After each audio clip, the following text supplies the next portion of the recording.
आज तो जब हमारे दरमियान ये बात बयान होती है ना कि कब्र में हम हुजूर की ज़ियारत करेंगे, मेरी कौम नारे लगाती है। आशिकों का कलेजा मुंह को आता था यार कि कब्र में हुजूर की ज़ियारत होगी, हुजूर का सामना हम कैसे करेंगे।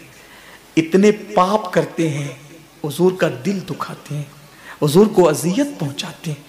अगर हुजूर की का सामना हो गया इतने करीब से, 2 गज जमीन है, हुजूर का इतने करीब से सामना हो गया और हुजूर ने ये फरमाया, गद्दार इश्क का मेरे दावा करता था और यहूद और नसारा के तरीके पे जिंदगी गुजारता था और मुंह फेर करके चले गए, बताओ कहां जाओगे, किसकी बारगाह में मदद तलब करोगे, इसकी को दुहाई दोगे, किसको पुकारोगे। सब ने सफे महशर में ललकार दिया हमको, ऐ बेकसों के आका अब तेरी दुआई। अरे आशिकों की तबीयत तो ये थी कि पीर नसीरुद्दीन नसीर कहते हैं, शर्म इसियां से नहीं सामने जाया जाता, ये भी क्या कम है तेरे शहर में आए हुए।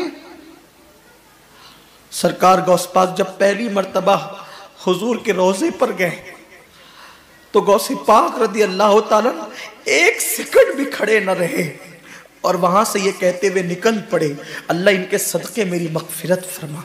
किसी ने कहा, अब्दुल कादिर जिलानी आप खड़े नहीं रहते? फरमाया, शर्म आती है क्या मुंह लेकर खड़ा रहूं। जिसने 40 साल तक के इशा के वुजू से फजर की नमाज पढ़ी, वो कहते क्या मुंह लेकर खड़ा रहूं।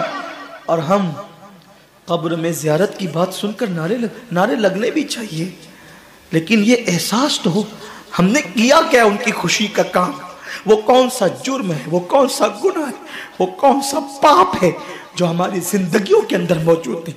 मुसलमानों, अगर आप बुरा नहीं माने, कुत्ता हमसे बाजी ले गया, कम से कम वो कुत्ता होकर उसने कभी अपने किसी अमल से नबी का दिल न दुखाया। हमने तो सुबह गुनाह करके नबी का दिल दुखाया, शाम गुनाह करके नबी का दिल दुखाया।